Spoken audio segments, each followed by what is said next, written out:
கலைஞரின் 8வது ஆண்டு நினைவு தினம். தமிழ் அமைப்புகள் சார்பில் மரியாதை. கலை பதிப்பகம் மற்றும் திருநெல்வேலி திருவள்ளுவர் பேரவை சார்பில் முன்னாள் முதல்வரும் மறைந்த தி.மு.க. தலைவருமான கலைஞர் கருணாநிதியின் 8வது ஆண்டு நினைவு தினம் அனுசரிக்கப்பட்டது. அவரது திருவுருவப்படத்திற்கு தமிழ் அமைப்புகள் சார்பில் மாலை அணிவித்து மரியாதை செய்யப்பட்டது.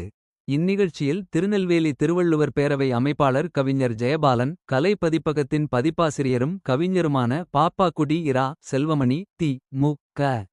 மாநில பேச்சாளர் கவிஞர் மூர்த்தி, தமிழ்நலக் கழகம் சார்பில் முரசொலி முருகன், குமார கபிலன் இலக்கிய அறக்கட்டளை சார்பில் கவிஞர் புன்னைச்செழியன், பாரதிதாசன் பண்பாட்டுக் கழகம் சார்பில் கவிஞர் முத்துசாமி, மேனாள் துணை ஆட்சியர் தியாகராஜன், கவிஞர் சுப்பையா, இனிய நந்தவனம் இலக்கிய வட்டம் சார்பில் கவிஞர் சக்தி வேலாயுதம், எழுத்தாளர் வள்ளி சேர்மலிங்கம், பேராசிரியர் சிவ. ராமச்சந்திரன் ஆகியோர் கலந்து கொண்டனர்.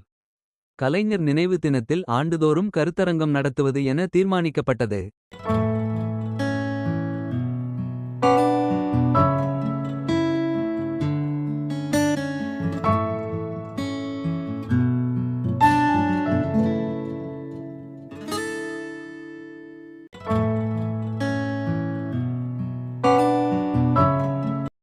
கலைஞரின் புகழ் ஓங்குக. அண்ணாவின் தம்பி கலைஞரின் புகழ் ஓங்குக. அண்ணாவின் தம்பி கலைஞரின் புகழ் ஓங்குக.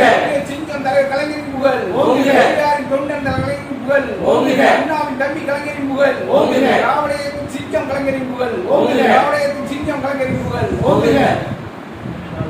பொருளோவியம் தந்த கோமான் கலைஞர் வாழ்க. பொருளோவியம் தந்த கோமான் கலைஞர் வாழ்க. முத்தமிழறிஞர் கலைஞர் வாழ்க. முத்தமிழறிஞர் கலைஞர் வாழ்க. தமிழகத்தின் மேனாள் முதல்வர் கலைஞர் கலைஞர் வாழ்க. சமத்துவ நாயகன் கலைஞர் வாழ்க. சமத்துவ நாயகன் கலைஞர் வாழ்க.